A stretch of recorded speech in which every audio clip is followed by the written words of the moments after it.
Hello and welcome to what I'm wondering will maybe be my first HIghguard video and only HIghguard video. I hope it's not, but I really wanted to run through the game and give a simple explanation of what it is and how it works, and then explain some of the things that I'm hoping they can change to make the game better, or maybe they won't change anything, because I think a lot of people are having a really hard time understanding what the game is, and also playing it the way that it's supposed to be played. But you'll see more in the video. Just watch. So to make this short and simple, basically at the start of the game, you get 4 different bases to choose from. In this case, it's the Bellringer, the Hellmouth, the Smuggler's Den, and the Soulwell. The Hellmouth has a giant fire moat. The Bellringer has this giant platform in the center to allow people to go in and have certain engagement space between 2 different buildings. The Smuggler's Den is very open in the front and a lot more secluded in the back. And then I'm not really so sure about the other one. Then again, super simple. You just go around and you go and reinforce your base with these little walls. Makes life pretty easy so that the attackers can't get in. That wall open easier. So now begins the first part of the main section of the game, where you go try to get Vesper out of these little crystals and go and mine loot out of loot boxes to go and make sure that you can get better gear to go and fight the enemy. So the melee mechanic is a little strange. You basically have like a little quick time event to go and knock out these crystals, but every time that you hit one, it gives you 1 Vesper. And then, as you can see right here, you basically go up to this trader and you can buy weapons, you can get a helmet, a saddle, you can get all kinds of goodies. And every single round, the rarity chances that you get for higher quality weapons goes up, along with all of your other types of equipment. And as you can see right here, there's some loot boxes, you know, hopping up on the mount, trying to find other loot crates so that you can find other items. These right here are actually really, really cool. So these are little, like, tiny vaults that you have to break open, mainly with your siege equipment, but because you can't pop it open with your axe, or you'll just have to shoot them open. But they carry a lot of chests in here, so if you and the rest of your team want to go inside one of those vaults, it's generally a pretty good place to find some loot. Now begins the next part of the game. So if you look up in the top part of the screen, you'll see about 10 seconds right now on the Shieldbreaker forming. So the Shieldbreaker is a sword that you have to put into one of 3, I believe 3 slots into the enemy shield. So the problem is you have to first get the Shieldbreaker and then take it all the way over there, which means you get to fight for it. As you can kind of see right here, you know, I give this guy a couple shotgun shells, and then one of my homies comes behind him. Bada bing, bada boom, dead. So I choose to pick it up. And then if you look right here, it's actually kind of cool. If you execute someone, you get some of your armor back. When you kill somebody. As I say right there. And now the best part, getting that sword into the shield. It is the most probably fun, exhilarating thing I've done in quite some time. Watch this. Alright, so this fight kind of ends off in the last clip, right? And at this point, I have the sword, and I'm kind of wondering which way am I going to go, okay? Do I go far left because most of their team is still over here in the center of the map? And so I'm kind of trying to figure it out. Also, just ignore my I'm puzzled face and try to figure out what I'm doing. So I'm like, okay, I might as well just go in over to the right side because I don't think there's anybody over there anymore. But then I see this guy down. I'm like, okay, just so that he doesn't get revived, might as well just kill him. Send him back to the spawn. Then I see this gateway, and I go, okay, yes, I'm in. Boom. And then I hear it. Right over here on my left, I hear a guy right behind me. I go through this other gate, but I'm home free. I jump in. Bada bing, bada boom, plant that shit. Woo! Let's go! See, that's kind of crazy that you can just like run up to the enemy base and then just like kill them. It is crazy. So then from here, this is kind of where the raid begins. Basically, you get X amount of time for this giant siege barge to come in and break the enemy shield. So right here, you're able to go and choose a bunch of weapons and equipment and ammo and any sort of upgrades you may or may not have already had, which the shop only gives you a couple different upgrades. But yeah, now you just basically start to destroy their base and take down their walls and see if you can push in. Right there was a thumper being used up on the wall. And yeah, it just kind of becomes a rat race to go and destroy one of the 3 objectives. So if you look up in the middle where it says attacking, right beneath it, there's an A, a B, and then what looks like a rock. So that is the anchor stone. The way to win the game is you either have to blow up A and B, or you have to blow up the anchor stone, which I get destroyed right here. That's kind of embarrassing. Anyways, so this is the death screen, which if you pull up the shop, you're basically able to look at the exact same things that are shown when you start the raid. So you're still able to buy equipment and so on and so forth. But then we get the spawn selection, which this is kind of ridiculous because you can choose any sort of spawn that you want to go into from a certain angle to assault the base. But the thing is, the enemy team can see you during this entire interaction. They can see you come in from the sky.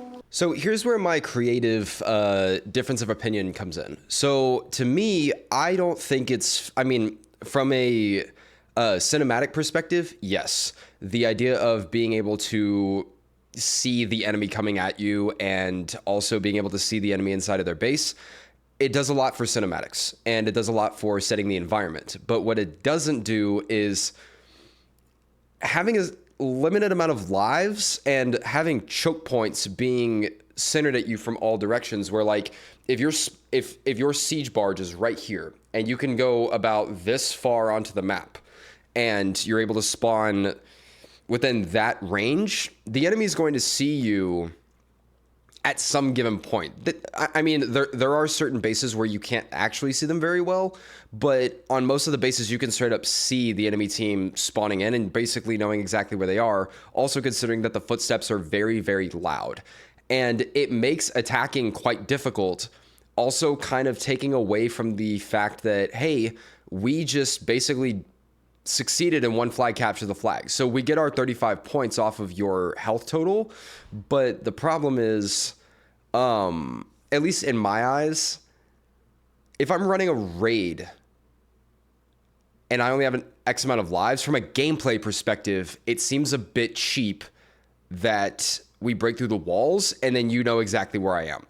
Because we're going to have to go around one of these other ways. And when you're playing threes, it's a bit more easy to be sneaky. When you're playing fives, it's literally impossible to sneak your way into this because you're going to hear everybody, and the crouch speed is nowhere near fast enough to get you to anywhere that you need to be. But at the end of the day, it is very, very cool, and it's very cinematic when you raid a base. So I guess that's a good thing going for it. So here's seeing a raid from the defender's point of view. Right now, the siege beast is about to break through.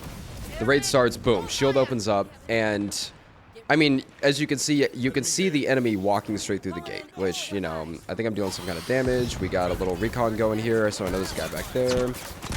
Light this guy up. Bada bing, bada boom. So I'm getting shot from the tower, trying to light this guy up a little bit. Missed him a couple times. But look right here.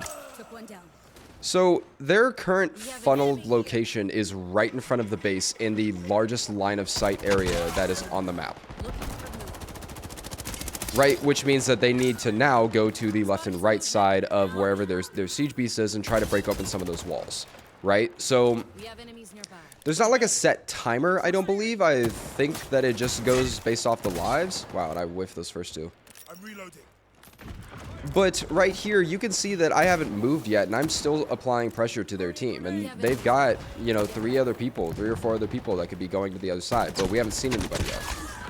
So basically, here's how scoring works. If you put the shield breaker into the shield, you deal 30 or 35 damage, and then every generator that you blow up deals another 35 damage. So you have to basically at least blow up 2 generators, or assault them twice and blow up 1 generator, because then that basically means that you win 2 rounds out of 3. Which, yeah, I mean, the only way that you can go to 3 rounds is if you blow up, if you hit 3 shield breakers and you didn't get a bomb explosion on the first 2. But here's the interesting part, is if you are defending a team that is raiding you, you already take your 35 damage, but then if you prevent them from blowing up a generator, they take 35 damage. So it's kind of like a reward for saying, hey, you successfully defended yourself. And it also makes the game go by a lot faster, because imagine if they didn't do something like that, then the games would just go on forever. I mean, you would have like 7-round games. Well, not 7. I think it would be the best of 5 instead of the best of 3. But you get what I mean. Then we move on to round 2. So once you have raided, if you are on the attacking side, you will go and be teleported back to your base. And then you basically just restart the loot phase. So you're going to go around, you're going to open up all of these little barrels, you're going to go open up all of the loot crates, and you're going to see if you can find any better gear, which I will get into the latter part of this video, or the later part of this video. But yeah, you would basically go and gear up, and then the shield breaker will spawn in a different location, and then you'll go on and try to raid the enemy team again. It's pretty simple. Now I'm going to show you some interesting clips because I feel like this is definitely where the game could be better. Just better. So right here I get spawn camped, which is wild. I'm getting spawn camped. Which I get it, but I don't know how. Here in about 10 seconds, I get absolutely roasted and go from about 100 to nothing. Right there. Go get it. As you can see my face. Okay. This one's interesting because I'm shooting an enemy Atticus, and then he pops his ult, and I cannot see him up in the brazier that is in the ceiling. Honestly, I couldn't even see him. Yep. But then there's some really, really fun moments. Like in this one, we do a drive-by on this guy where I pull out my shotgun and just pop, pop, pop, pop, pop, pop, just fly by him and get him. And then we got the sword and we planted it in their shield. It was actually pretty awesome. Like right here, we pull up and I'm just, you know, on my mount shooting people. Another thing I'll say about the game is that the ultimates are really fun to use. Like this is Atticus's ult. You know, you get to just shoot down little lightning bolts at people, and I think I get like 1 or 2 kills with this. So now I get into the point where I'm going to go over the things that I think they could change, or at least the things that are making me feel like it's holding the game back. And there's quite a bit of these, and it's going to be probably the majority of the second half of the video. But feel free to leave a comment and let me know what you think. Because my friends and I love this game, and we just want it to succeed. And we think that some of these things could definitely be changed for the better.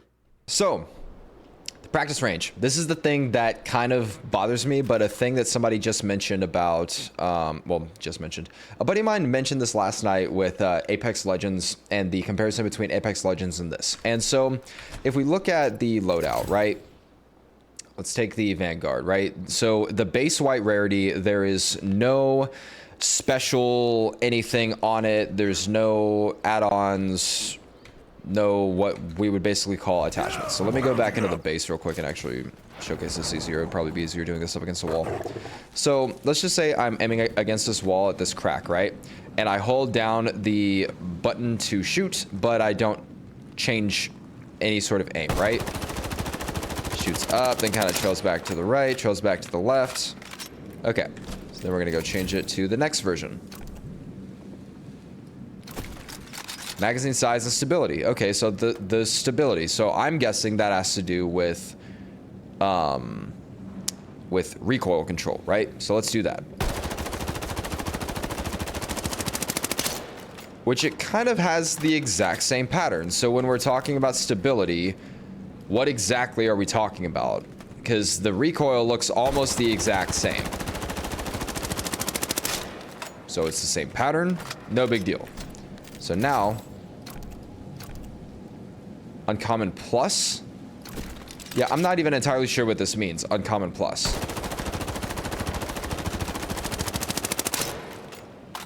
The recoil looks the exact same. Does it deal more damage? Because this does 10 damage a bullet. So if I'm doing 10 damage a bullet, does the Masterwork Plus give me more damage?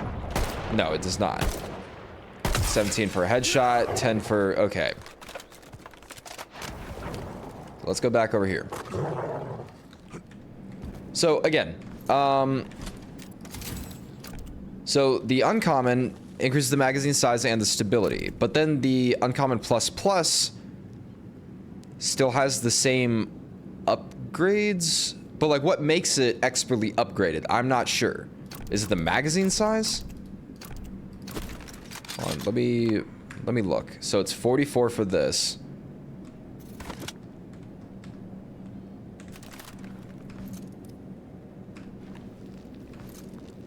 Okay, where do they go? Okay. So it's 44 for this.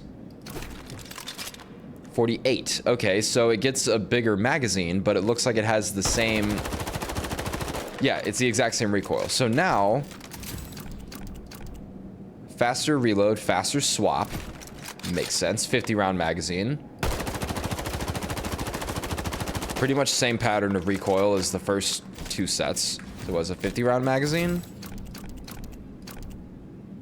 So it says expertly upgraded. What was... Okay, so another 4 bullets. Does the recoil change?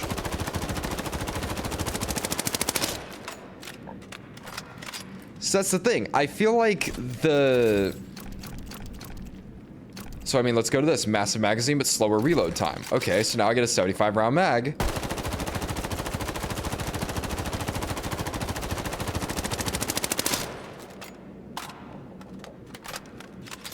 Also, that's kind of hilarious that it's like a one...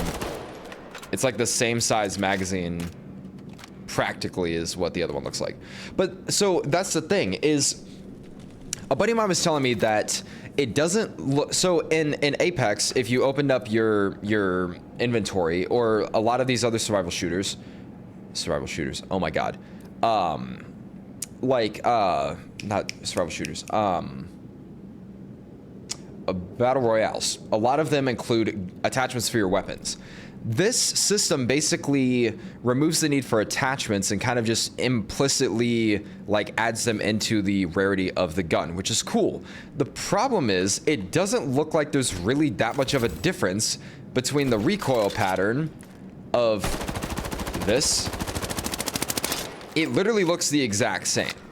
So from here, we go up into the stability.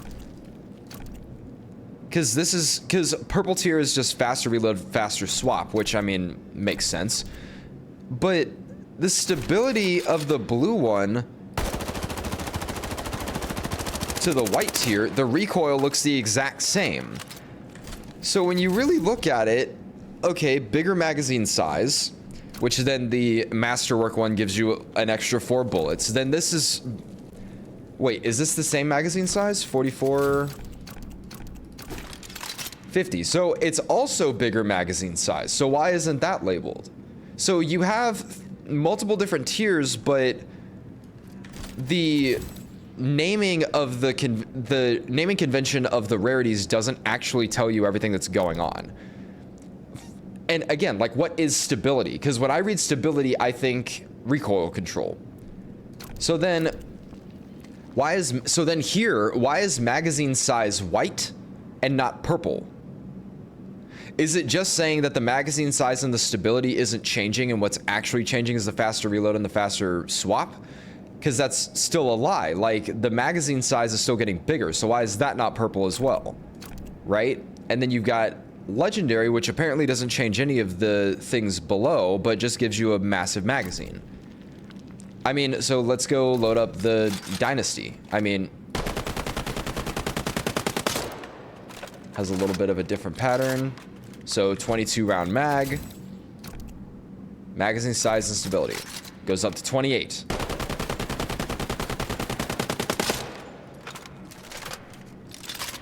Explain stability for me, because this is now 2 weapons that kind of look the exact same in terms of recoil. That, like,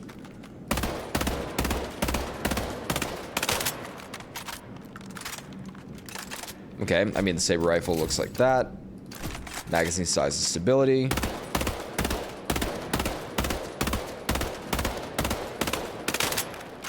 I mean, I feel like it makes the gun less stable.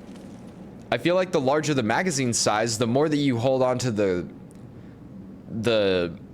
trigger, the more it's going to just sporadically aim, which, I mean, I guess in a way, like, kind of makes sense, but at the same time, it also doesn't make sense. And so, which begs the other question is... Time to ride.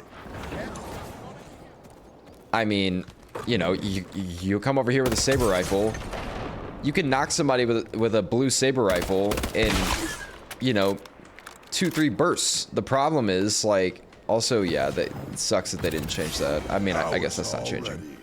How much damage does this actually do to a,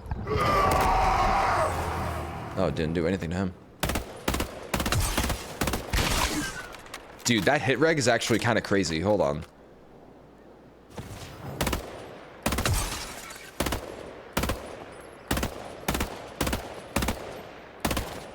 That thing's almost spot on. Wow, that's really good hit reg.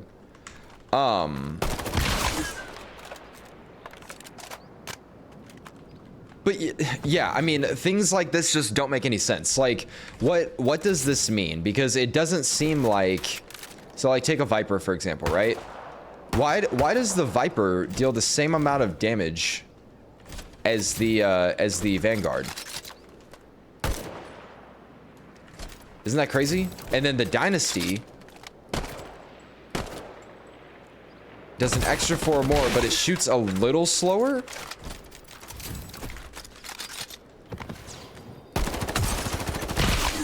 Yeah, so it does 4 more damage, but it shoots slower. I mean, I don't know. But then you have things like the Corsair, where it's like crazy freaking recoil.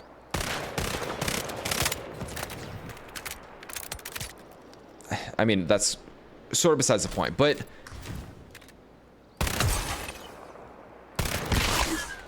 so it's 48 if you hit a full round or a full burst with the Corsair. That's crazy. Okay, I mean, Kraken. I mean, Kraken does 90. That makes sense. But I think these two are the ones that are really, like, starting to piss me off. Because the damage... So, okay, so don't change the damage per rarity, but wouldn't it make more sense if the gun handled so much better every single time that you went up in a rarity? I don't know. I mean, that could just be me. I might be tripping. I don't know. Let me know what you think, because I can't think of any reason why the rarity shouldn't make the recoil of the weapon perform better.